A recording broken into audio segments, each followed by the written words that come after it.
kancing di atas topi bisbolmu semata-mata untuk estetika. Omong-omong, kancing kecil ini punya nama loh, kalangan profesional menyebutnya squacho. Fungsi awalnya untuk menyatukan 4 potong kain topi itu. Ketika pembuatan topi makin maju, potongan kain nggak perlu disatukan dengan kancing lagi hingga squacho ditiadakan. Tapi tampilan topi jadi lain tanpa kancing ini. Nggak lama setelah itu, squacho kembali dipakai karena banyaknya permintaan.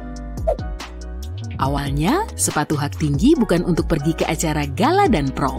Pada abad ke-10, berkuda sulit dilakukan dengan sepatu bersol datar dan banyak penunggang kuda terus-terusan terpleset dari sanggurdi. Hak tinggi membantu mengatasi masalah itu, cengkeraman lebih kuat dengan sepatu hak tinggi hingga model ini makin populer. Selanjutnya, hak tinggi jadi aksesoris mode sebagai pelengkap pakaian bergaya. Orang-orang terkenal nggak mau tampil tanpa ini, berkuda dengan sepatu berhak tinggi yang mewah setara dengan punya mobil sport mewah. Meski awalnya hak tinggi terutama dipakai pria, wanita mengikuti tren itu pada abad ke-17. Sepatu hak tinggi telah menjadi salah satu tren terbesar sejak itu. Pada masa Romawi kuno, garam begitu berharga hingga orang menyebutnya emas putih. Dengan udara panas terik dan tanpa kulkas, garam berfungsi untuk mengawetkan makanan, terutama daging dan ikan. Sebagai bonus, garam bikin semuanya lebih lezat. Sal atau garam dalam bahasa Latin juga dipakai sebagai pengganti uang untuk membayar gaji. Dari sanalah asal kata salary atau gaji. Padi merupakan bahan makanan budidaya tertua dalam sejarah manusia, awalnya dari rumput liar yang tumbuh di lembah di Asia Tenggara. Sekarang beras menjadi makanan pokok dan bahan makanan global yang populer bagi 3,5 miliar orang. Sulit dibayangkan dunia tanpa panggilan video lewat kamera ponsel atau laptopmu. Teknologi telah membantu inovasi yang membawa perubahan seperti bekerja dari rumah. Tapi tujuan awal video call jauh dari pemakaian kita sekarang. Teknologi ini dikenalkan untuk memastikan bahwa kopi masih di dalam ceret. Pada tahun 1993, para peneliti di University of Cambridge merasa kesal ketika mereka beristirahat untuk minum kopi, ternyata ceretnya telah kosong. Maka mereka membuat alat untuk memonitor ceret itu dan memasang kamera yang menyiarkan ceret kopi secara langsung. Berkat para peneliti itu, kita sekarang bisa bekerja jarak jauh dengan memakai piyama. Kita mengenal Albert Einstein karena berbagai prestasinya, tapi ada penemuannya bersama orang lain yang terlewatkan. Bersama muridnya, dia merakit kulkas yang dimodifikasi. Kulkas ini nggak kayak yang kita pakai sekarang. Pada tahun 1920-an, kulkas belum cukup aman karena melepaskan gas-gas beracun. Einstein ingin membuat kulkas lebih aman yang nggak butuh listrik, tanpa suku cadang bergerak, dan cuma butuh sebuah sumber panas untuk beroperasi. Sayangnya dana nggak cukup hingga proyek itu terhenti. Kemudian pada tahun 1950-an, kulkas listrik menjadi populer.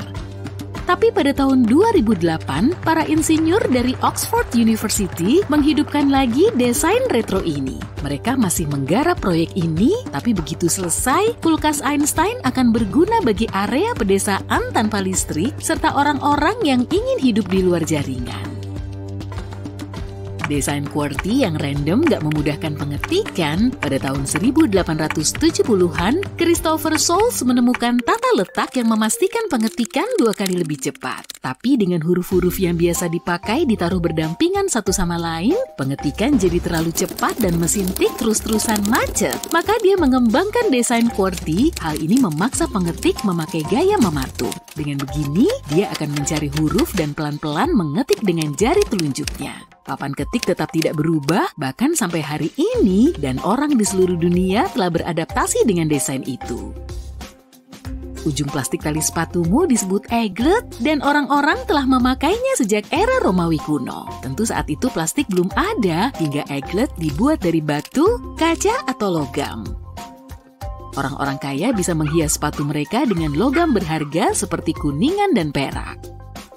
Mana yang lebih dulu, pesawat TV atau remote controlnya? Teknologi yang dipakai remote control lebih tua beberapa dekade loh. Pada 1898, Nikola Tesla membuat mesin pengendali alat-alat mekanik dengan gelombang radio. Awalnya dia mencoba menjual ide alat yang beroperasi dengan gelombang radio melalui perahu kendali jarak jauh, tapi calon pembeli nggak tertarik. Dia berpikiran lebih maju dari eranya karena remote control akhirnya dipakai untuk televisi pada tahun 1956. Seorang insinyur Percy Spencer tanpa sengaja menemukan sesuatu yang brilian pada tahun 1945. Dia sedang menggarap tabung vakum baru, magnetron, yang dipakai di sistem radar awal. Ketika menggarap proyek ini, dia mendapati coklat di sakunya meleleh. Menyadari potensi pemanasan magnetron, dia memakainya untuk biji-biji jagung yang berubah menjadi popcorn. Dia lalu mengujinya dengan telur, tapi semua berantakan. Jadi begitu kuning telur dibersihkan, dia mencoba merakit kotak logam, menyimpan energi di dalamnya, dan pada saat itulah oven microwave pertama tercipta. Pada tahun 1733, seorang duke di Inggris meminta William Kent, seorang arsitek, untuk menciptakan alat bepergian untuk anak. William menerima dan membuat stroller pertama, tapi alat ini nggak perlu didorong. Sebagai ganti pegangan, stroller dibuat mirip kereta dan ditarik kambing atau kuda poni kecil. Cuma beberapa stroller yang dibikin karena biayanya mahal. Lebih dari 100 tahun kemudian, pada tahun 1848, stroller pertama dengan gagang pendorong tersedia dan harganya lebih terjangkau. Polisi sering dikaitkan dengan donat ya. Sebenarnya ini ada alasannya loh. Pada tahun 1950-an, di Amerika Serikat para polisi yang bekerja shift malam sulit menemukan toko camilan yang buka saat tengah malam. Toko donat masa itu dimiliki oleh keluarga dan mereka bekerja sepanjang malam untuk menyiapkan donat baru esok harinya. Toko-toko itu rawan kejahatan pada malam hari hingga terjalin hubungan sempurna, makanan bagi polisi, dan perlindungan tambahan bagi toko-toko itu. Memencet bubble wrap adalah relaksasi bagus dan produk ini juga berguna untuk paket yang mudah rusak. Pada tahun 1957, dua insinyur mengelem dua tirai kamar mandi jadi satu hingga memerangkap banyak gelembung udara di sela-selanya. Beginilah bubble wrap pertama kali dibuat. Hasil yang mereka cari adalah semacam wallpaper bertekstur. Tapi produk ini nggak berhasil di pasaran. Lalu mereka mencoba menjualnya sebagai penyekat rumah kaca. Dan sekali lagi, mereka gagal. Semua berubah pada tahun 1960 saat IBM harus mengirim suku cadang komputer yang sensitif. Bubble wrap sangat cocok dan mereka terus bekerja sama. Memakai peta di ponselmu merupakan cara navigasi yang lebih mudah kan? Tapi dulu, peta lama yang harus dipegang merupakan satu-satunya pilihan hingga membentuk industri penuh persaingan. Begitu kompetitif hingga pembuat peta menggambar pemukiman hantu untuk mencegah pesaing mencuri petanya. Kota-kota palsu ini disebut jebakan hak cipta. Tapi salah satu pemukiman palsu ini pernah menjadi nyata. Eglow di New York digambar dalam peta oleh General Drafting Co. Pembuat peta pesaing juga memasukkan kota ini ke peta mereka dan jebakan hak cipta itu pun kena. Tapi di pengadilan, mereka menemukan bahwa pada tahun 1950, sebuah toserba benar-benar didirikan di Eglow. Pemiliknya berasumsi Eglow adalah area sebenarnya berdasarkan peta itu. Maka dia menamakan toko itu mengikuti nama kota tersebut. Jadi nggak ditemukan pelanggaran karena secara teknis, Eglow memang ada berkat toserba itu. Pada tahun 1943, Vesta Stout dari Illinois sedang mengemas bingkisan. Dia kecewa dengan selotip kertas karena akan hancur jika basah. Jadi dia meminta bosnya untuk membuat selotip tahan air, namun permintaannya diabaikan, tapi dia tetap menulis surat ke Presiden Roosevelt berisi ide tentang cara membuat selotip yang lebih bagus. Dia tidak hanya memberikan konsepnya, tapi juga desain detailnya. Presiden menyetujui idenya dan memerintahkan perubahan. Selotip baru itu sangat membantu dalam transportasi barang yang diinginkan semua orang dan mereka mulai menjualnya ke toko perangkat keras. Pada tahun 1950-an, banyak orang membalut saluran udara atau air duct hingga lakban dengan salah kaprah disebut duct tape. Tapi perekat di sisi yang lengket nggak tahan suhu dingin dan panas yang menyebabkan lakban terlepas. Meskipun begitu, orang terus memakainya untuk hampir semua hal lain. Apa ini aman dimakan? Kadang kita melihat bintik-bintik aneh pada kentang dan bertanya-tanya apakah harus membuangnya? Berikut ini 10 fakta makan atau buang. Tahukah kamu bahwa setiap tahunnya sekitar 54 miliar kilogram makanan dibuang hanya di Amerika Serikat saja? Angka ini berarti hampir 40% dari seluruh makanan di Amerika terbuang sia-sia. Orang-orang membuang makanan saat nggak yakin dengan bahan-bahannya, itu tindakan pencegahan yang masuk akal. Tapi gimana kalau makanan itu aman untuk dimakan dan tampilannya aja yang nggak biasa?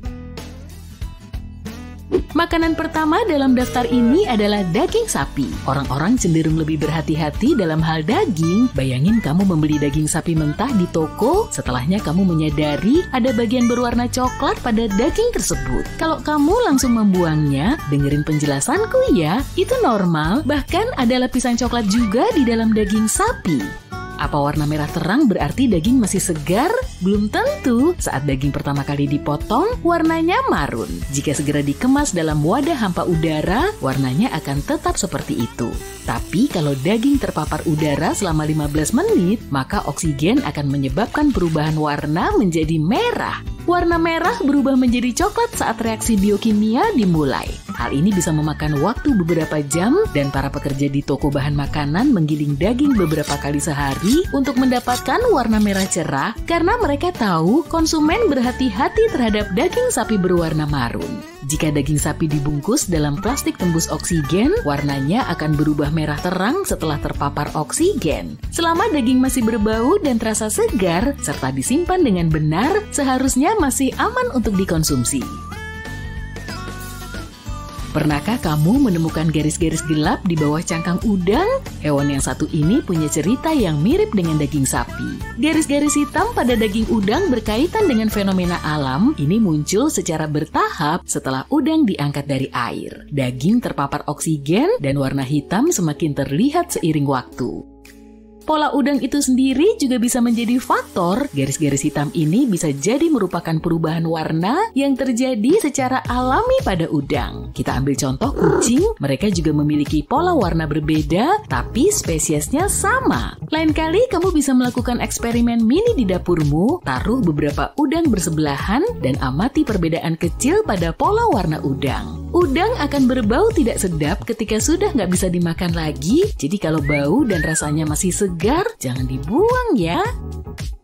Bolehkah memakan yogurt berjamur? Zat hijau di permukaannya sama sekali nggak menarik, tapi kalau bagian itu dibuang, di bawahnya akan terlihat yogurt yang bersih. Jawaban singkatnya adalah buang aja. Jamur hanya terlihat di bagian atas, tapi mungkin sudah masuk ke dalam. Belum lagi rasanya yang pasti tidak enak. Kebanyakan jamur nggak berbahaya, tapi ada juga loh yang menghasilkan zat beracun.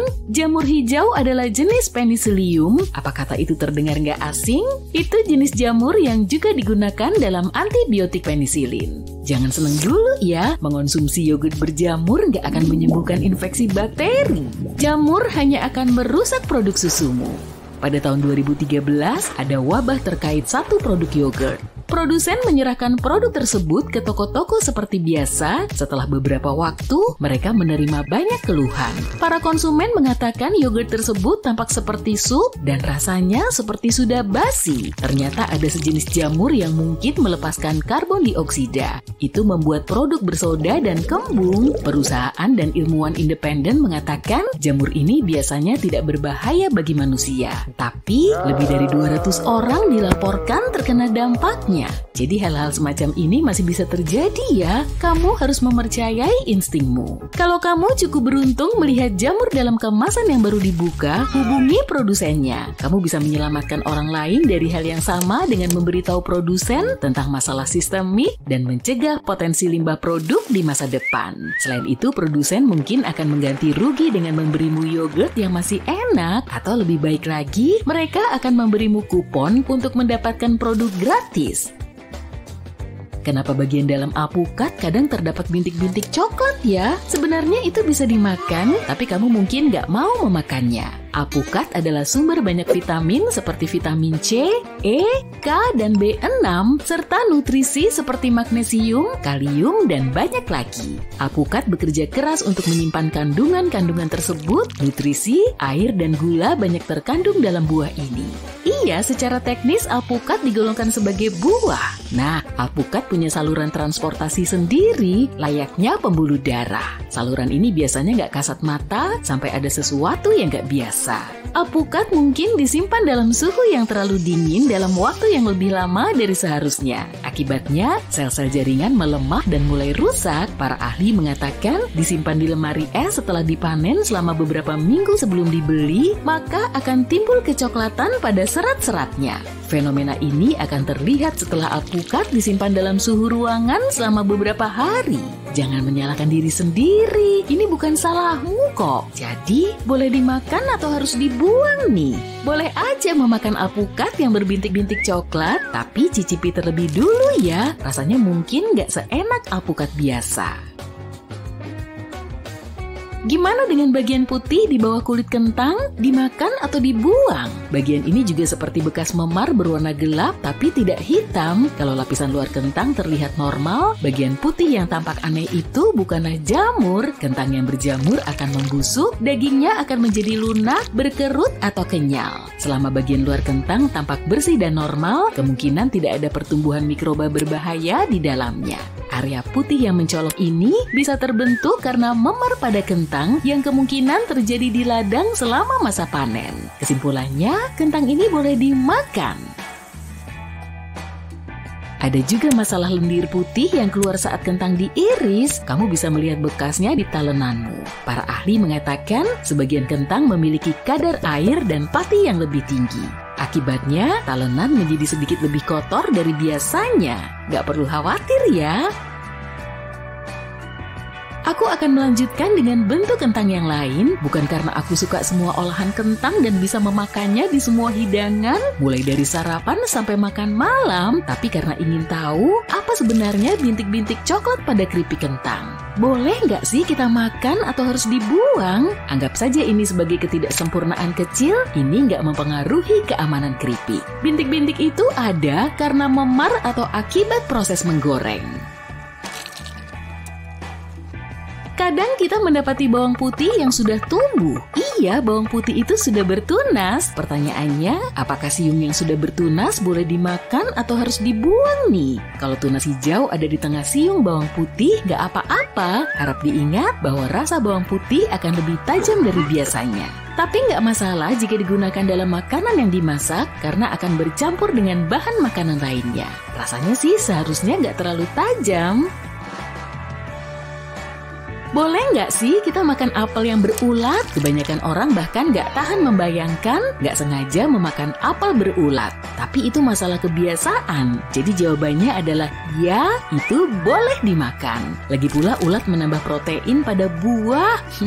Hewan-hewan ini nggak membawa parasit berbahaya. Mereka masuk ke dalam apel, bagian lubangnya mungkin nggak enak karena sudah agak busuk. Selain rasanya, bagian ini aman untuk dimakan. Yang mungkin nggak begitu aman adalah memakan apel yang jatuh. Apel yang jatuh itu mungkin sudah tergeletak di tanah selama beberapa waktu. Pada saat itu mungkin cukup bagi bakteri berbahaya dari tanah untuk menyelinap masuk ke dalam apel. Ada beberapa kasus di mana orang-orang mengalami masalah kesehatan karena meminum jus dari apel yang jatuh tanpa dipasteurisasi.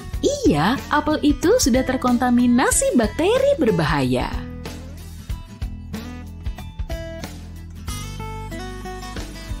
Tahukah kamu bahwa ayam juga bisa melompat dan terbang? Domestikasi ayam sudah ada sejak setidaknya tahun 2000 sebelum Masehi. Ayam memiliki bulu dan otot yang dibutuhkan untuk terbang, tapi sudah nggak banyak melakukannya lagi ratusan tahun setelah dijinakkan. Tapi jika diberi motivasi yang tepat, ayam tetap bisa melakukannya. Kalau ayam menganggap sisi seberang pagar lebih keren, mereka bisa melompat hingga 1,82 meter. Beberapa ayam betina naik ke pohon untuk bertengger. Bayangkan sebuah pohon dengan beberapa ekor ayam di atasnya. Kelihatannya sangat lucu. Motivasinya adalah keselamatan. Pohon berfungsi sebagai tempat berteduh di siang hari dan melindungi mereka dari predator bersayap. Demikian pula pada malam hari. Pohon berubah menjadi tempat berlindung dari angin dan hujan serta kemungkinan serangan predator darat. Hal ini nggak hanya terjadi di alam liar. Peternakan di mana ayam bebas berkeliaran juga memiliki sarang di pohon. Beberapa ayam nakal meninggalkan kandangnya dan melompat ke atas pohon. Jadi, banyak pemilik ayam yang mencari cara untuk mengendalikan mereka. Hai Siri, cari bagaimana cara mengatasi ayam yang melompat. Sekarang, beralih ke benda-benda sehari-hari dan rahasia yang dimilikinya. Warna pengait dan label plastik pada kemasan roti nggak bersifat acak. Kode warna diberikan berdasarkan hari roti itu dipanggang. Masing-masing hari dalam seminggu ditandai dengan warna berbeda. Misalnya, pita biru menandakan hari Senin, hijau menandakan hari Selasa, dan merah menandakan hari Kamis. Sekarang, kamu bisa tahu seberapa baru rotimu. Kode warna juga bermanfaat bagi karyawan. Mereka bisa dengan mudah menemukan roti yang sudah lama di rak. Ada pepatah populer yang mengatakan, kamu adalah apa yang kamu makan. Ternyata perut kita juga membuat kita bahagia. Serotonin adalah hormon rasa senang. Ini juga merupakan neurotransmitter. Banyak dari kita yang langsung mengasosiasikannya dengan otak. Tapi yang menarik adalah, sekitar 95% serotonin tubuh diproduksi di saluran pencernaan kita. Banyak dari kita yang sering menggunakan kata herba dan rempah-rempah untuk merujuk pada hal yang sama. Tapi keduanya adalah bumbu yang berbeda. Rempah-rempah berasal dari setiap bagian tanaman atau pohon, seperti akar, biji, atau kulit kayu. Sedangkan herba adalah bagian daun tanaman. Kita biasanya menambahkan rempah ke dalam makanan saat memanggang dan memasak. Herba lebih cepat mengeluarkan aromanya, jadi kita menambahkannya paling akhir.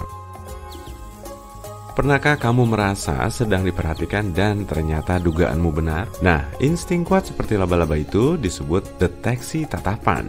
Otakmu mendeteksi ketika seseorang sedang menatapmu. Penelitian menjelaskan hal ini sebagai semacam mekanisme pertahanan. Tatapan langsung bisa menjadi simbol dominasi dan itu bisa berpotensi menjadi ancaman. Manusia berevolusi dengan perasaan ini seiring berjalannya waktu. Anehnya, hal ini berlaku ketika seseorang menatap tepat ke arahmu. Jika tatapannya sedikit melenceng ke kiri atau ke kanan, otakmu nggak akan bereaksi seperti itu. Bagaimana dengan keinginan untuk menonton ulang film favorit atau mendengarkan lagu berulang-ulang? Kamu nggak sendirian. Kebiasaan ini memiliki beberapa manfaat bagi kesehatan mentalmu. Kebiasaan ini menenangkan pikiranmu. Ketika seseorang merasa kewalahan, dia akan kehilangan kendali diri dan kurang termotivasi untuk menyelesaikan tugas-tugas yang sulit. Kamu tertarik untuk menonton season pertama The Office lagi karena ketika menonton, mendengarkan, atau melakukan sesuatu yang familiar, kamu nggak perlu berusaha untuk memantau apa yang kamu pikirkan. Jadi, ini adalah cara yang bagus untuk reset mental dengan cepat.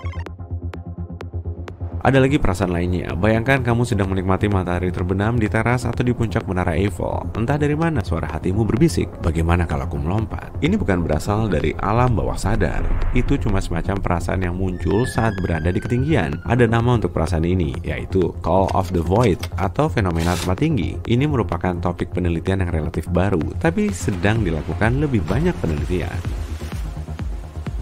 Penampilan Jim Carrey yang luar biasa dalam film Truman Show pasti akan selalu dikenang. Tahukah kamu bahwa delusi Truman Show benar-benar ada? Fenomena ini merupakan masalah yang berkaitan dengan neuropsikiatri kognitif. Orang-orang yang mengalami delusi ini percaya bahwa mereka sedang difilmkan dan rekamannya akan disiarkan untuk hiburan. Ada masa di mana aluminium lebih berharga daripada emas. Ini memang sulit dipercaya. Kita sekarang membungkus sandwich dengan benda sehari-hari ini.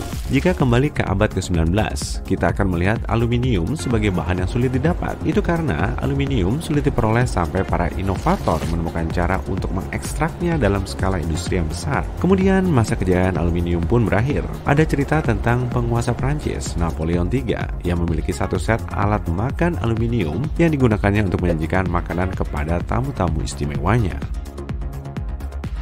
Ada juga cerita tentang penjelajahan waktu yang diadakan pada tahun 2009. Fisikawan teoritis Stephen Hawking mengundang para penjelajah waktu untuk berkumpul. Ada spanduk besar yang digantung dengan tulisan, "Selamat datang penjelajah waktu." Nggak ada yang datang, tapi mungkin para penjelajah waktu sudah punya janji sebelumnya, dan karena itulah mereka nggak menghadiri pesta tersebut. Aku bersumpah aku bukan menangis karena nggak ada yang datang ke pesta luar biasa itu. Aku cuma sedang memotong bawang. Kenapa kita menangis saat memotong bawang? Ini disebabkan oleh enzim khusus. Apakah ada solusinya? Lain kali, siapkan tisu basah dan letakkan di talenan di sebelah bawang. Asam yang berasal dari enzim tersebut akan mengarah ke tisu basah, bukan ke matamu. Kalender masyarakat Mesir kuno sangat mirip dengan kalender yang kita gunakan sekarang. Ada 365 hari yang dibagi menjadi 12 bulan. Tapi, alih-alih menambahkan tanggal 31 ke beberapa bulan, mereka menambahkan hari-hari ekstra itu di akhir tahun. Sekarang kita arahkan kamera ke dunia hewan lagi. Apakah pola zebra yang memukau itu ada fungsinya? Para ilmuwan juga mengajukan pertanyaan ini dan melakukan eksperimen. Mereka menghias kuda dengan mantel yang mirip dengan kulit zebra. Mantel itu menutupi seluruh tubuh kuda kecuali kepala mereka. Ternyata pola zebra mengusir lalat loh. Para ilmuwan mengamati bahwa lalat hanya hinggap di kepala kuda dan menjauhi tubuhnya. Semut dikenal sebagai hewan pekerja keras bahkan dalam dongeng. Hal itu merupakan cerminan yang sebenarnya dalam kehidupan nyata. Mereka bisa membawa beban hingga 20 kali lipat dari berat tubuhnya sendiri. Serangga ini juga memiliki sifat-sifat mulia. Jika seekor semut terluka parah, ia akan menolak perawatan dari para medis koloni semut. Semut tahu bahwa ia tidak mampu bertahan. Jadi, alih-alih menyia-nyiakan sumber daya koloni, semut ini memaksa semut para medis untuk melanjutkan perjalanan tanpanya. Unta bisa bertahan hidup sekitar 15 hari tanpa minum. Banyak orang beranggapan bahwa unta menyimpan air di punuknya. Ini nggak benar, karena punuk adalah tempat penyimpanan makanan dalam bentuk lemak. Air disimpan dalam aliran darah mereka. Bicara soal unta, di beberapa negara ada tradisi untuk mengadakan kontes kecantikan unta. Sebagai contoh, sebuah kontes diadakan pada Piala Dunia 2022 di Qatar sebagai daya tarik. Kamu melihat seekor lalat raksasa terbang di dalam rumah, tapi lalat itu lolos dari tangkapanmu. Kamu mungkin berpikir bahwa alam akan mengatasinya dalam beberapa hari, tapi sebenarnya lalat rumah bisa hidup sekitar 1 atau 2 bulan. Fakta berikutnya adalah tentang keadaan darurat di jalan. Sandaran kepala mobil yang bisa dilepas dapat digunakan sebagai alat menyelamatkan diri. Kamu bisa memecahkan jendela dengan sandaran kepala kalau nggak bisa keluar dari mobil melalui pintu. Sisipkan besi sandaran kepala di antara kaca dan ambang jendela. Posisikan di sudut, lalu pukul sandaran kepala sekeras mungkin untuk memecahkan kaca dengan aman. Mungkin kamu harus memukulnya beberapa kali, tapi pada akhirnya akan pecah juga. Jangan menyerah setelah 1 kali mencoba. Ayo, bagikan juga fakta keren yang kamu tahu dengan kami.